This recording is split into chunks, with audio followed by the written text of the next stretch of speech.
Good morning जी, बहुत बहुत स्वागत है आपका। दो तीन चीजों पर बात करेंगे। पहली चीज, ऋषभ पंत के साथ भी क्या कुछ कॉन्वर्सेशंस हुई थी, ऑस्ट्रेलिया में हुई थी तो वो किस लेवल पर हुई थी।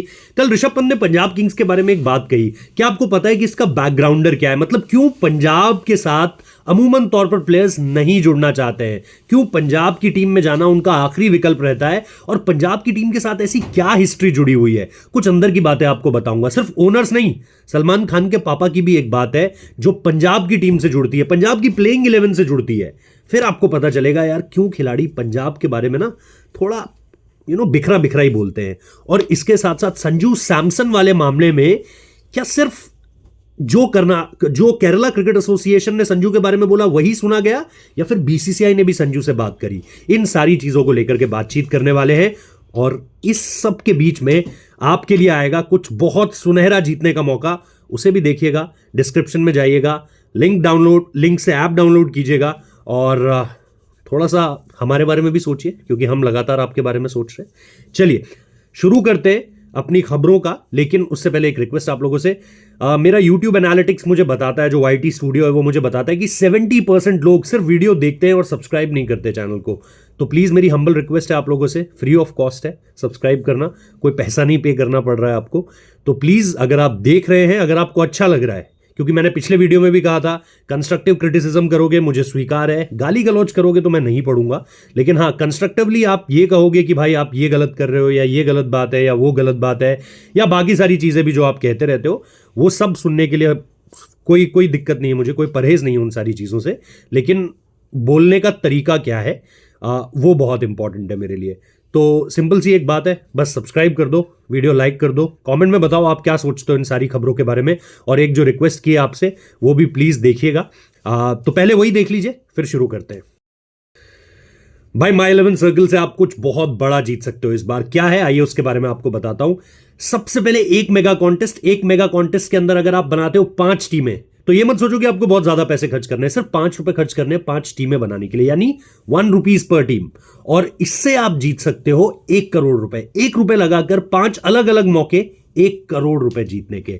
पूल भी छोटा होगा तो जीतने के चांसेस ज्यादा हो जाते हैं, आप प्रबल दावेदार बन जाओगे एक बड़ी रकम जीतने के। फर्स्ट विनर को, जो टॉप रहेगा, उसे मिलेगा 1 करोड़ रुपए। और इसके साथ साथ अगर आप फर्स्ट टाइम डिपॉजिट कर रहे हैं तो 20% का अगर आप बोलेंगे तो एक्स्ट्रा रियल कैश बैक भी है आपके लिए, क्योंकि अगर आप सपोज 100 रुपए डाल रहे हैं तो आपको 120 रुपए मिलेंगे, अगर आप 1000 रुपए डाल रहे हैं तो आपको 1200 रुपए मिलेंगे, और ज्वाइनिंग बोनस तो है ही 1500 रुपए का।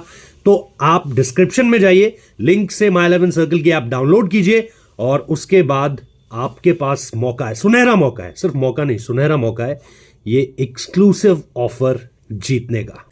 तो अब ये सारी चीजें जो हैं कहां से शुरू होती हैं इनके बारे में आपको बताता हूं। सबसे पहले हम बात करते हैं ऋषभ पंत को लेकर के, क्योंकि शुभमन गिल के बारे में मैंने आपको इनसाइट्स दिए थे कि शुभमन गिल से किस तरह की कॉन्वर्सेशंस हुई गौतम गंभीर की।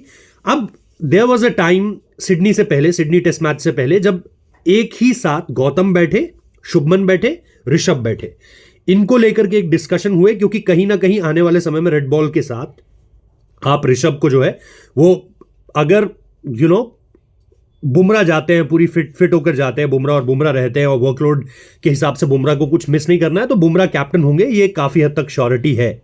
लेकिन आप आने वाले समय में क्योंकि ऋषभ की अभी उम्र कुछ भी नहीं है, तो उस लिहाज से जब आप देख रहे हो तो आप रेड बॉल फॉर्मेट में ऋषभ को आगे लीडरशिप देना चाहते हो, ऋषभ को आप एक लीडर के तौर पर देख रहे हो। तो ऋषभ से 2 मुलाकातें हुई दरअसल वहां पर।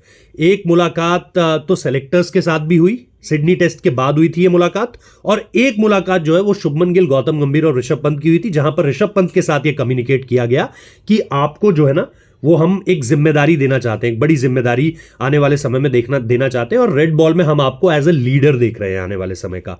तो ये कॉन्वर्सेशंस शुभमन गिल के साथ भी हुई थी ऑस्ट्रेलिया में, और ये कॉन्वर्सेशंस ऋषभ पंत के साथ भी हुई थी ऑस्ट्रेलिया में।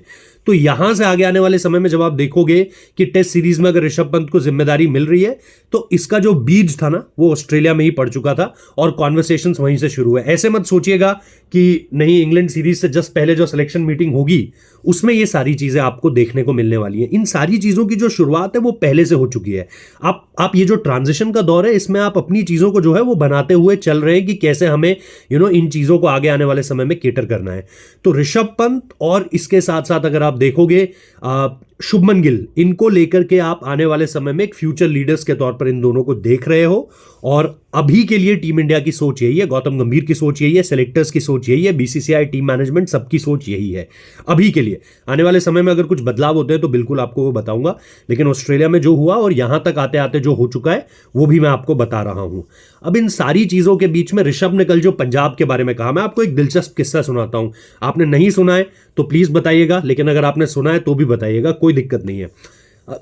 एक चीज जो पंजाब किंग्स की टीम के साथ है, मल्टीपल ओनर्स। देखो मल्टीपल ओनर्स कई जगह पर होते हैं, जैसे दिल्ली की टीम है, दिल्ली की टीम में मल्टीपल ओनर्स थे, काफी समय से थे, 2016-17 के बाद से ही थे, किरण कुमार गांधी और पार्थ जिंदल। तो वो अगर आप देखते हो तो आपको ये देखने को मिलता है कि एक डिफरेंट ओपिनियंस होते हैं, है ना। राजस्थान की टीम में कई बार इस चीज की चर्चा होती है, या इधर दिल्ली की टीम में, लेकिन पंजाब की टीम में मल्टीपल ओनर्स हैं, बहुत सारे ओनर्स हैं, और ओनर्स की दखलंदाजी बहुत ज्यादा है। मैंने बहुत सारे प्लेयर्स से ऑफ द कैमरा बात करी है, ऑफ द रिकॉर्ड बात की है, कोचेस से बात की है, बहुत सारे इंस्टेंसेस। अभी ग्लेन मैक्सवेल ने अपनी किताब के बारे में पंजाब के बारे में काफी ज्यादा लिखा हुआ है, वहां के सिस्टम के बारे में काफी ज्यादा लिखा हुआ है। दूसरी तरफ अगर आप देखोगे तो एक किस्सा यह है कि एक बार जो है वो प्लेइंग 11 के बारे में, कि पंजाब किंग्स की, या जब वो किंग्स 11 पंजाब हुआ करते थे, ये तब का किस्सा है, अभी का किस्सा नहीं है, ये तब का किस्सा है कि बाकायदा एक बार, आप यकीन कीजिए इस बात का, और ये सच बात है, आप इसको क्रॉस चेक भी करिएगा कभी ना कभी किसी ना किसी से, लेकिन एक बार जो सलमान खान के पिता हैं, सलीम खान साहब, बाकायदा एक बार तो सलीम खान साहब से पूछा गया था कि आपको जो बेस्ट 11 लगती है वो आप बताइए, हम उस तरह की 11 जो है वो खिलाएंगे, क्योंकि सलीम साहब का क्रिकेट में काफी, उनकी दिलचस्पी काफी ज्यादा है क्रिकेट में। तो एक बार तो बाकायदा पंजाब की, तो ये कहानी सुनाने का मतलब क्या है, ये कहानी सुनाने का मतलब ये है कि आप देखिए कि पंजाब की टीम में दरअसल होता क्या क्या है, कहां कहां से चीजें निकल कर आती है और कैसी कैसी चीजें निकल कर सामने आती है। अब वो शशांक वाली स्टोरी आपको पता होगी, शशांक ने पिछली बार रन मार दिया इसलिए बहुत बढ़िया हो गया, लेकिन शशांक के साथ ऑक्शन में जो हुआ था कि ये लोग किसी और शशांक को चाहते थे, मिल ये शशांक गए, तो ये शशांक के रन्स बहुत अच्छे आ गए, तो ठीक है, सारी चीजें जो है वो बैकडोर चली गई। बट इसमें भी काफी कंट्रोवर्सी थी कि ये शशांक को तो लेना ही नहीं था उन्हें। आप गूगल करेंगे कि Shashank Punjab controversy, auction controversy, आपको सारी चीजें पढ़ने को मिलेंगी।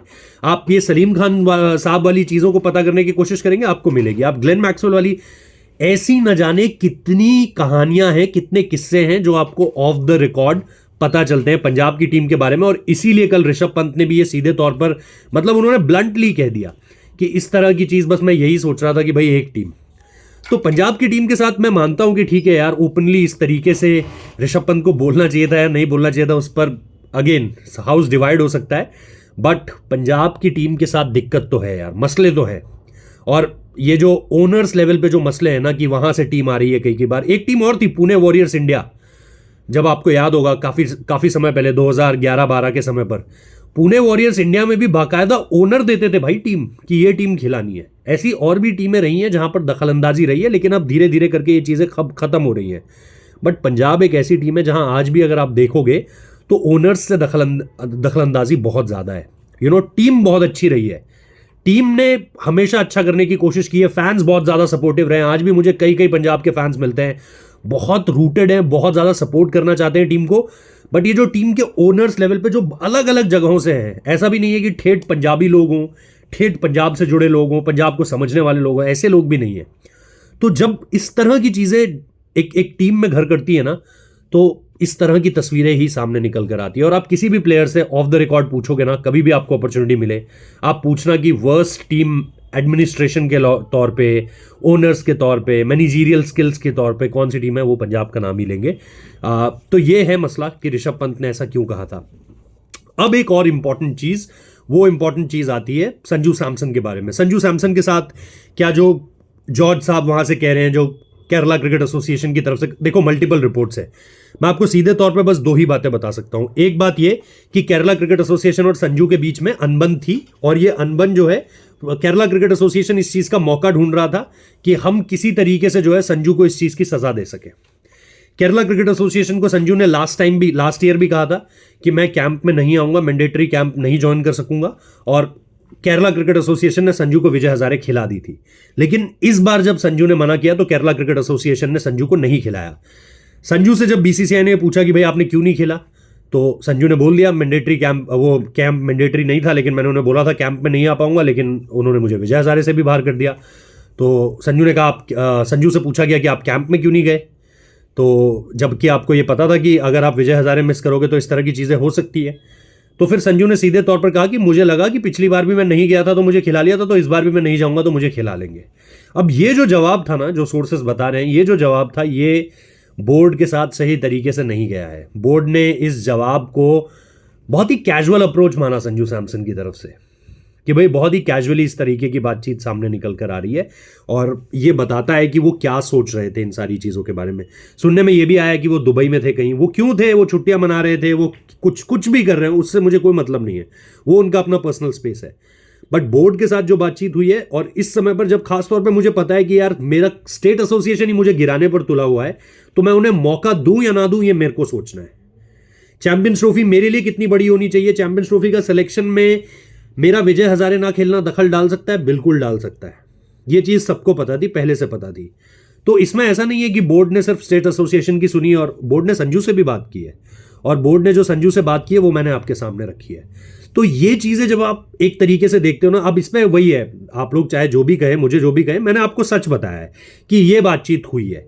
इस बातचीत के बाद बोर्ड ने अगर पहले ही फैसला ले लिया है, बोर्ड ने अगर एक वहीं से मन मना कर आ रहे थे कि हम ऋषभ और केएल को लेकर जाएंगे, जो कि मुझे पहले से पता है, मैंने आप लोगों को बताया भी था।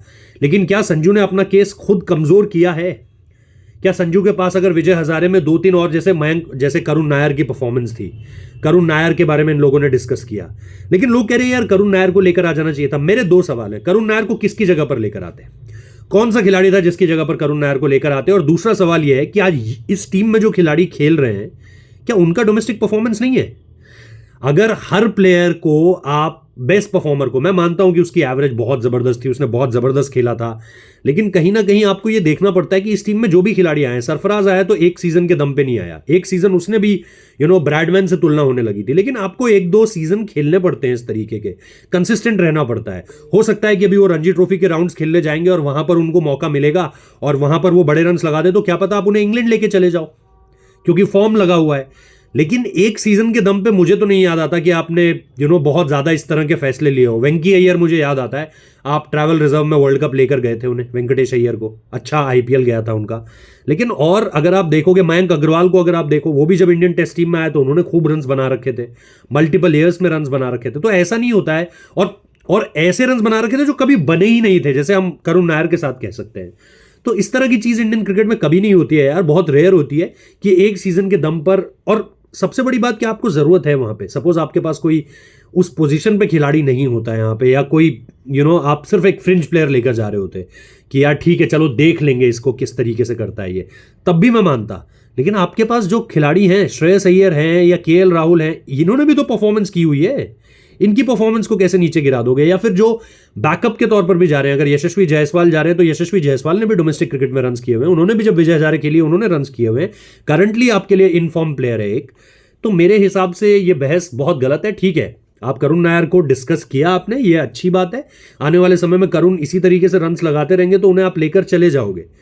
बट ये कहना कि नहीं अभी इसको होना चाहिए था, इसको नहीं होना चाहिए था, आई थिंक थोड़ा सा ज्यादा हो जाता है। हम बहुत वो एक परफॉर्मेंस, 2 परफॉर्मेंस और एक सीजन के बल पर हम आईपीएल से इंडिया खिला देते हैं, उसके बाद बाहर कर देते हैं, और फिर एक परफॉर्मेंस के बल पर जो है वो हम खिला भी देते हैं, सेलेक्ट भी कर लेते हैं और रिजेक्ट भी कर लेते हैं।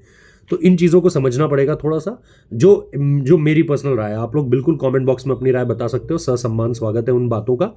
और इसके साथ साथ जैसा मैंने कहा कि ये सारी चीज़ें अब जो है आपको आगे आने वाले समय में देखने को मिलने वाली है कि किस तरीके से चीज़ें यहाँ से इन सारे प्लेयर्स को लेकर के आगे बढ़ती है। इंडिया वर्सेस इंग्लैंड का मैच भी शुरू होने वाला है, और अब कितना कुछ ही टाइम रह गया है। तो सिर्फ मेरी रिक्वेस्ट आप लोगों से यही है कि माई 11 सर्कल की जो ऐप का लिंक मैंने दिया हुआ है, प्लीज़ आप लोग अगर उसे डाउनलोड कर लें तो बहुत कृपा होगी आप लोगों की। बस इतनी रिक्वेस्ट है मेरी आप लोगों से। चैनल सब्सक्राइब कर दीजिएगा, नोटिफिकेशन बेल प्रेस कर दीजिएगा। बाकी बहुत बहुत शुक्रिया, थैंक यू सो मच।